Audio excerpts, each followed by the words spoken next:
এখনো পর্যন্ত একটি জেলা, একটি মিডিয়ার সদস্য, একজন সদস্য কিংবা তার পরিবার কোন রাষ্ট্রদ্রোহী কাজে, কোন বিশৃঙ্খল কাজে, কোন যানজট তৈরিতে, এমনকি রাষ্ট্রের কোন প্রশাসনিক কাজে তারা হস্তক্ষেপ করেনি। আমরা পূর্বেই শৃঙ্খলিত ছিলাম, আমরা পূর্বেই এই দেশের সেবক হিসাবে শপথ নিয়েছিলাম।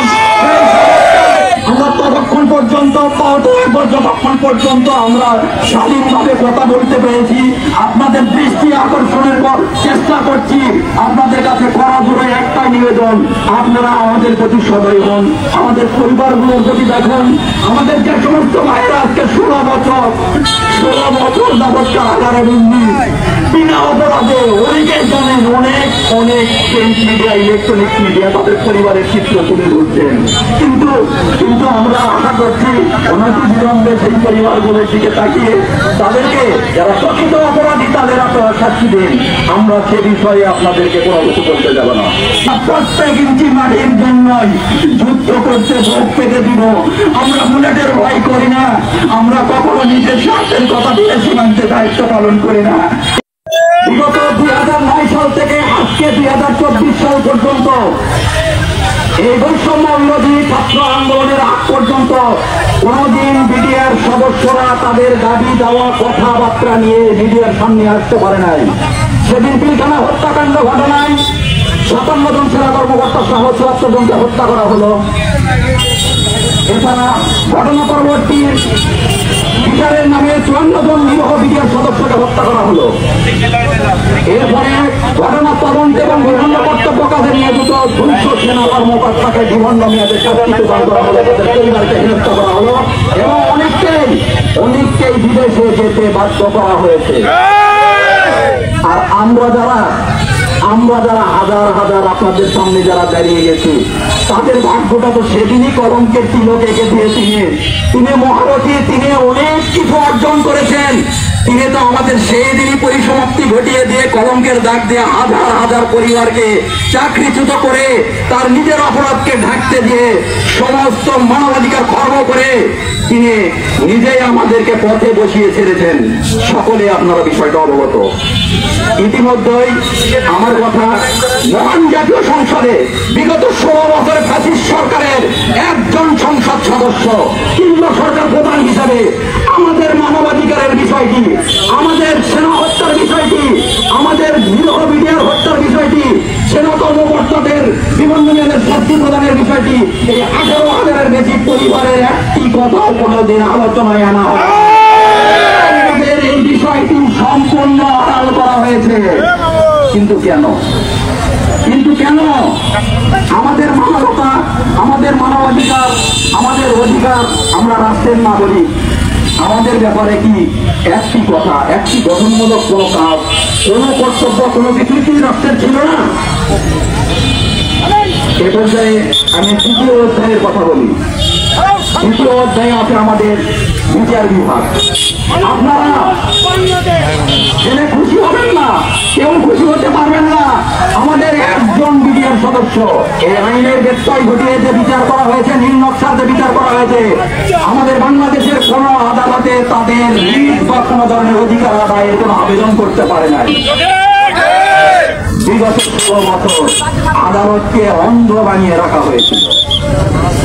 আরো একটি বিষয় আছে, প্রশাসনিক বিষয়, যেটি তিনি নিজে, তার অনুগত আইন শৃঙ্খলা বাহিনীর কিছু সদস্য, তার অনুগত কিছু প্রশাসনিক কর্মকর্তাদেরকে তিনি এমন ভাবে চুক্তিগত করে তিনি সব সময় যে কোনো অন্যায় অবিচার করেছেন তাদেরকে বেড়া এবং ঢাল হিসাবে ব্যবহার করে, যার আড়ালে তিনি অপরাধ কর্মকাণ্ড করে আমাদের এই বিডিআর সদস্যদেরকে বিভিন্ন সময় নিরীহ, নিপীড়িত, নির্যাতিত করেছেন, আমাদের মানবাধিকার ক্ষুণ্ণ করেছেন। আর একটি বিষয়, স্বরাষ্ট্র মন্ত্রণালয় 2016 সালে একটি চিঠি প্রদান করে, এটা মাননীয় প্রধানমন্ত্রীর দপ্তরের একটা রেফারেন্সের চিঠি। এই চিঠির আলোকে 64 জেলার জেলা প্রশাসককে নির্দেশ দেন, চাকরিচ্যুত যে সমস্ত বিডিআর সদস্যগণ আছেন তাদের বেকারত্ব ঘুচাতে কিছু কর্মসূচির জন্য। দুঃখজনক হলেও সত্য, সুপ্রিয় সাংবাদিক ভাইরা, আপনারা জেনে যাবেন, একজন বিডিআর সদস্যকে তৎকালীন ডিসি সাহেবেরা আমাদেরকে ডেকে যখন বলছেন আপনাদের জন্য এই ধরনের চিঠি আসছে, যেমন আমরা সফলিত হয়ে জেলা প্রশাসক মহোদয়ের কাছে গিয়েছি, একজন দেওয়া হয় না, সারা বাংলাদেশের একজন মিডিয়ার সদস্যকে। সর্বোপরি একজন ফ্যাসিস্ট সরকার তার রাষ্ট্রের স্তম্ভগুলি আমাদের বিরুদ্ধে ব্যবহার করে আমাদের সকল মানবাধিকার খর্ব করে আমাদেরকে পথে নামিয়ে ছেড়েছে। আজকে সকলের মানবাধিকার ক্ষুণ্ণ হয়েছে। আজকে তিনি আদালতকে নিজের মতো করে ব্যবহার করেছেন, প্রশাসনকে নিজের মতো করে ব্যবহার করেছেন।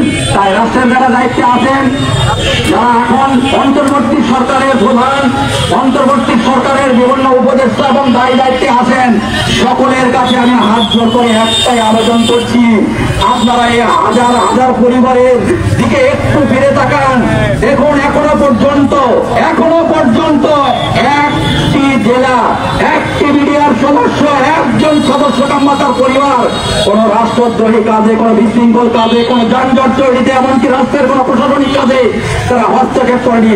আমরা পূর্বেই শৃঙ্খলিত ছিলাম, আমরা পূর্বেই এই দেশের সেবক হিসাবে শপথ নিয়েছিলাম। আমরা যতক্ষণ পর্যন্ত আমরা স্বাধীনভাবে কথা বলতে পেরেছি, আপনাদের দৃষ্টি আকর্ষণের চেষ্টা করছি। আপনাদের কাছে করা জোরে একটাই নিবেদন, আপনারা আমাদের প্রতি সদয় হন, আমাদের পরিবারগুলোর প্রতি দেখুন। আমাদের যে সমস্ত ভাইয়েরা আজকে 16 বছর যাবৎ কারাগারে বন্দী, বিনা অপরাধে, অনেকেই জানেন, অনেক প্রিন্ট মিডিয়া, ইলেকট্রনিক মিডিয়া তাদের পরিবারের চিত্র তুলে ধরছেন। কিন্তু আমরা আশা করছি অনতিবিলম্বে সেই পরিবারগুলোর দিকে তাকিয়ে তাদেরকে, যারা প্রকৃত অপরাধী তাদের আপনারা শাস্তি দিন। আমরা সে বিষয়ে আপনাদেরকে কোনো কিছু করতে যাব না। কিন্তু একজন নিরাপরাধ, একজন নির্দোষ মিডিয়ার সদস্য যেন আর কারাগারে না থাকে, এমনটাই আমার মানবিক আন্দোলন আপনাদের কাছে। সর্বোপরি সরকার প্রধান সকলের কাছে আবেদন, আমাদের প্রতি আপনারা সদয় হন, আমাদের ভাইদেরকে জেল থেকে মুক্তি দিন এবং আমাদেরকে চাকরিতে পুনর্বহাল করে দিন। আমরা শুধুমাত্র আমাদের অধিকারের কথা বলছি, আমরা রাষ্ট্রের কোনো কিছু ক্ষয়ক্ষতির কথা বলছি না, আমরা কোনো হুমকি দিচ্ছি না। আমরা আপনাদের কাছে বিনীতভাবে আবেদন করছি, আমাদের পরিবারগুলোর দিকে তাকান। আমরা বাংলাদেশের নাগরিক, আমরা এই দেশের সন্তান, আমরা এই দেশের সেবক। আমরা প্রত্যেক ইঞ্চি মাটির জন্যই যুদ্ধ করতে ভোট পেতে দিব। আমরা বুলেটের ভয় করি না, আমরা কখনো নিজের স্বার্থের কথা দিয়ে সীমান্তে দায়িত্ব পালন করি না।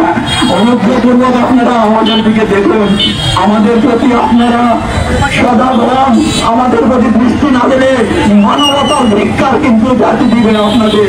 তাই আমাদের অনুরোধ, আপনারা অনতিবিলম্বে আমাদেরকে চাকরিতে পুনর্বহাল করুন, আমাদের সম্মান ফিরিয়ে দিয়ে আমাদের স্বাভাবিক জীবনযাপনের চেষ্টাটাকে স্বাভাবিক করতে আমাদেরকে সহায়তা করুন। ধন্যবাদ সকলকে। আসসালামু আলাইকুম ওয়া রাহমাতুল্লাহ।